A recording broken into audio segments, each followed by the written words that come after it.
425억 토해내고 배지 몽땅 뗀다. 이 우파 말살 책략. 자, 제가 썸네일에서 말씀드린 우파 씨말리기 충격적 시나리오가 있다. 이 정권이 갖고 있다는 내용입니다. 이 문재인이 그때 이제 적폐몰이를 할 때 이해찬이 그 등장을 해서 처음에 20년 집권론을 이야기를 했죠. 20년 장기 집권론 그리고 영구 집권론까지 나왔습니다. 그렇게 하기 위해서 대대적인 우파 진영을 겨냥한 수사를 벌였고 적폐청산 TF를 만들어서 거의 뭐 씨를 말리는 그런 시도를 했었죠. 자, 그런데 그것이 이제 실패를 했습니다. 실패를 하니까 이재명 쪽은 이것도 또 반면교사를 삼아서 조금 전에 뭐 기사 내용은 반문교사 이렇게 했지만은 반면교사를 삼아서 정말 20년 집권론 시즌2에 돌입을 할 그런 태세를 보이고 있습니다. 우파 진영을 완전히 씨를 말리는 그 상황이 지금 시도를 하고 있는 건데 그들 뜻대로 되지는 않겠죠. 뜻대로 되지는 않겠지만은 이런 시나리오가 지금 가동이 되고 있다는 건 충분히 느낄 수가 있습니다. 가장 최근에 나온 것은 이제 박찬대가 이야기한 무슨 뭐 특별법 이야기인데 그 전에 이미 이 국민의힘을 위헌정당 해산 심판 청구 대상으로 삼을 수 있는 법안을 발의를 해놨죠. 어떤 내란 혐의가 확정이 된 이 인물이 속했던 정당은 자동적으로 위헌 그 정당 해산 심판 청구 대상이 된다. 그 이제 헌재로 가면은 헌법재판소에서 결정을 해버리면은 정당 해산이 되죠. 그때 한교안 법무부 장관 시절에 박근혜 전 대통령 때 이 통진당 이석기 통진당을 해산해버린 것처럼 헌재에서 법무부 장관이 그때는 이 청구를 했었죠. 해산을 해버리면은 소속 의원들도 배지가 다 날아갑니다. 그때 통진당 소속 5명 다 배지 뗐죠. 이번에도 만약에 이게 해산이 되면은 지금 107명 몽땅 다 배지 뗍니다. 자, 그 상황에서 박찬대가 지금 뭐 당 대표에 도전을 했는데 오늘 또 김어준 프로그램에 나왔습니다. 김어준 방송에 좀 묘하죠. 지금 민주당 뭐 대표 경선에 정청래하고 박찬대가 뛰는데 이 박찬대는 이재명이 밀고 정청래는 김어준이 민다. 그래서 이재명과 김어준의 대리전이다. 이런 인식이 지금 확산되고 있는데 그런 것 때문인지 오늘은 김어준이 박찬대를 불렀습니다. 그런데 거기서 박찬대가 또 김어준 프로에서 본인들의 지지층을 향해서 이 우파 세력을 완전히 악마화하는 그런 말들을 쏟아냈습니다. 그런데 이것이 그냥 말로만 하는 것이 아니고 이미 법안을 대표 발의를 했죠. 특별법을 대표 발의를 했는데 그걸 더 구체적으로 오늘 자기들의 지지층에게 설명을 하는 겁니다. 이 국민의힘 전당대 결과에 따라서 정당 해산을 시킬 수 있다. 그러니까 국민의힘 전당대 결과가 자기들한테 마음에 안 들면은 그 이야기겠죠. 그러니까 호락호락하게 집권당의 이중대 역할을 해주는 그런 국민의힘은 필요한 거죠. 그런데 정말 강력한 투쟁을 하는 그런 정당으로 바뀌어버리면은 아예 정당을 해산시키겠다는 겁니다. 이게 지금 공공연히 이야기하고 있는데 설마 하지만은 이재명 그리고 민주당은 못하는 일이 없죠. 설마 이재명이 그 5개 재판 전부 다 이런저런 수단을 써서 단식을 하기도 하고 무슨 뭐 탄핵을 시도를 하기도 하고 이렇게 해서 이 집권하리라고 누가 상상이나 했습니까? 그런데 지금 실제로 그렇게 했지 않습니까? 그러면 지금 박찬대나 이재명 쪽에서 하는 이야기들 국민의힘 해산시키는 거 그래서 우파를 완전히 괴멸시키는 거 이거 충분히 시도할 수 있는 집단입니다.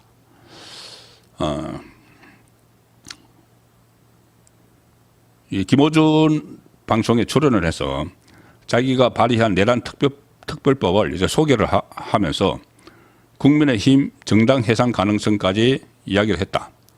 어제 내란 특검법이라는 거 제가 설명을 들었죠. 내란범에 대해서는 사면 및 복권을 제한한다. 그리고 그 배출 정당에 대해서는 국고보조금에 대한 한수 차단을 한다.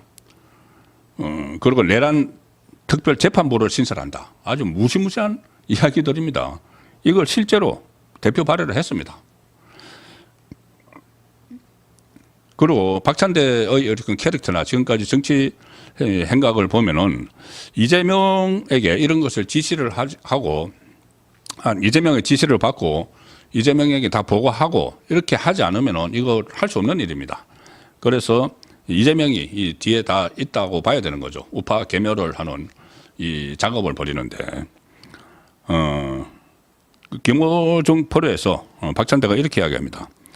국민의힘이 불법 계엄에 동조하고 대통령 파면을 방해하고 계엄 해제도 사실 방해했다면 법무부 장관에 의한 위헌 정당 해산 청구도 가능한 상황이다.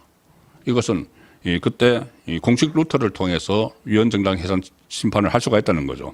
그때 한교안 법무부 장관이 청구를 한 것처럼 지금 자기들 이제 법무부 장관 자기 정성호를 법무부 장관에 내정을 했으니까는 정성호를 시켜서 정식으로 헌재 청구를 해도 된다. 그러면은 헌재 이제 좌파 쪽으로 채우고 있으니까는 헌재가 거기에 대해서 인용을 해버리면은 실제로 국민의힘이 없어져 버릴 수도 있는 거죠. 국민의힘이 없어진다는 것은 거기서 그치는 것이 아니고 우파 정치권이 일단은 완전히 괴멸된다는 이야기입니다. 괴멸되면은 그걸 되살리는데 시간이 너무나 오래 걸리겠죠. 그리고 또 바로 내년에 지방선거가 있으니까는 지방 권력까지 완전히 다 장악을 해가는 그런 시나리오 속에서 이렇게 움직이고 있는 겁니다. 각자 좀 역할 분담 같은 걸 해가지고 이재명은 이 특검법을 활용을 해서 세계의 특검을 경쟁을 시켜서 막 이렇게 그 우파 진영을 막 들쑤시는 그런 역할을 하는 거고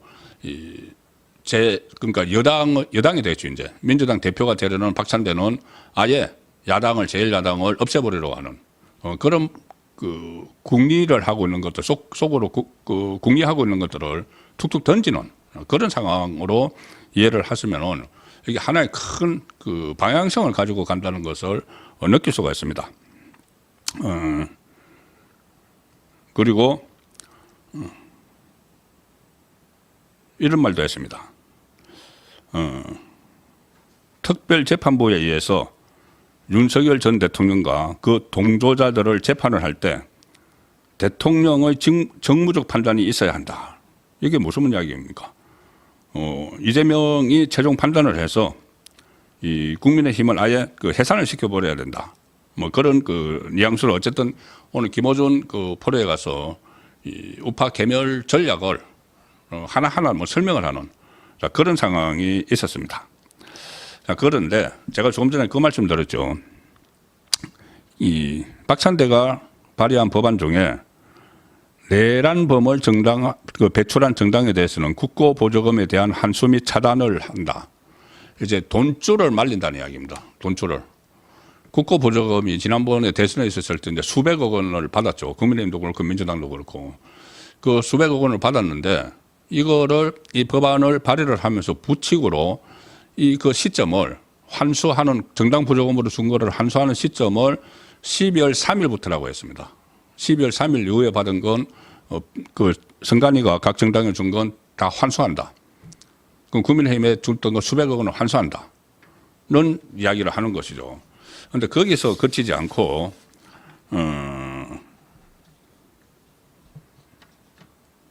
이 지난 대통령 선거 때 이 국민의힘이 받았던 그 선거 보조금, 그러니까는 국고보조금을 그때 그 국민의힘도 받고 민주당도 받았죠. 국고보조금을 다 아예 다시 환수를 한다. 는 이야기까지 오늘 나오고 있습니다. 뭐냐면은 그때 기억을 하시겠지만은 이재명이 선거법에서 유죄 확정 판결을 받으면은 원래 민주당이 434억 원을 토해내게 돼 있었죠. 이재명의 선거법 위반이기 때문에 지난번 2022년 대선에서 이 민주당이 국고 보조금을 받았던 거, 비용 선거, 선거 비용 선거 국고 보조금 받았던 거 434억 원을 토해내야 되고 그렇게 토해내면은 민주당이 거의 뭐 재정 파탄이 될 수도 있다. 그런 이야기들이 있었지 않습니까? 그런데 결과적으로 지금 그 사건이, 이 선거법 사건이 이 대법원에서 유죄 취지로 파기 환송된 상황에서 지금 멈춰버렸기 때문에 그게 집행이 안 되는 상황인데 이제 거꾸로 국민의힘이 이 윤석열 전 대통령이 윤석열 전 대통령 부부가 지금 무슨 공천과 관련해서 이렇게 수사 대상에 올라 있죠. 그리고 또 윤석열 전 대통령이 이 대선을 할 때 그때 당시에 그 김건희 여사가 주식 투자를 해서 이익을 본 것이 없다. 이런 말을 했기 때문에 그거 허위사실 공표 아니냐. 그래서 그것을 또 정식으로 문제를 삼겠다는 이야기가 지금 나옵니다. 그 문제를 삼으려고 하는 것은 이 국고보조금을 그 환수를 받기 위해서죠. 똑같은 그때 이재명에게 있었던 그런 일들을 지금 거꾸로 적용을 시켜서 여기에 대해서 또 재정적으로 압박을 하려는 그런 말들이 지금 나오고 있습니다. 지금 김건희 특검이 겨누고 있는 건데 윤석열 전 대통령 부부의 공직선거법 위반 혐의 수사가 이게 진행이 되면은 국민의힘에 그 불길이 번지게 돼 있는 거죠. 김건희 특검의 수사 목록에 지난번 대선 당시 윤석열 전 대통령의 허위사실 공표 의혹도 포함이 되어 있습니다. 김건희 특검에 뭐냐면은 도이치모터스 주가 조작 의혹에 대한 그 거짓 해명을 했다. 그래서 공직선거법 위반 혐의로 기소를 만약에 해서 벌금 100만 원 이상의 형이 확정되면은 국민의힘은 20대 대선 때 보존받은 선거비 425억 원을 고스란히 반환을 해야 되는. 그때 이재명 그 사법 리스크 때 이야기가 굉장히 많이 나왔는데 지금은 오히려 지금 거꾸로 돼버리는 그런 상황이 되고 있습니다. 이게 설마설마하지만 정말 이렇게 막장으로 갈 가능성도 지금 충분히 있습니다. 그래서 국민의힘은 여기에 저항할 힘이 전혀 없는 상황이죠. 이 국민의힘 재산이 작년 기준으로 건물하고 토지를 포함을 하면은 1,198억 5,400만 원인데 지금 그동안 이제 받았던 거 국고 정당 보조금 받았던 거 지난 대선에서 썼던 거 이걸 전부 다 소급해서 반납을 하고 또 선거법이 유죄가 돼서 국고 보조를 받았던 거 425억 토해내고 하면은 국민의힘이 견디기 어려워지는 그런 상황도 예상을 할 수가 있습니다. 자, 이런저런 모든 방법을 써서 우파를 말살하려는 그런 그 상황을 지금 만들고 있는 거죠. 우파가 이렇게 말살되고 나면은 무엇보다도 우리 사회가 완전히 변하는 거죠. 지금 그렇지 않아도 포퓰리즘 지금 국민들에게 당선 사례금처럼 막 현금을 퍼주는 그런 정책들이 시행이 되고 있고 또 양곡법, 노란봉투법, 상법 이런 것들 줄줄이 이제 제도화되고 이 상황에서 그렇게 되면은 또 국가 안보가 굉장히 불안해지죠. 지금 트럼프하고 만나지도 못하고 있는 상황에서 트럼프가 이 주한 미군 방위비 분담금을 9배나 더 내라 이렇게 말이 나오고 있고 오늘 또 주한 미군을 지금 2만 8천 명 수준인가 그런데 10,000명으로 감축을 한다는 이야기까지 나오는 상황에서 이렇게 이재명을 견제를 할 수 있는 그런 우파 세력이 그런 우파 세력을 괴멸을 시키려는 시도를 지금 곳곳에서 하고 있는 상황이 그냥 지금 눈에 보입니다. 일종의 큰 방향을 가지고 움직이고 있다는 것이 다 보이기 때문에 여기에 대해서 좀 정말 위기감을 느낄 필요가 있다는 생각이 듭니다.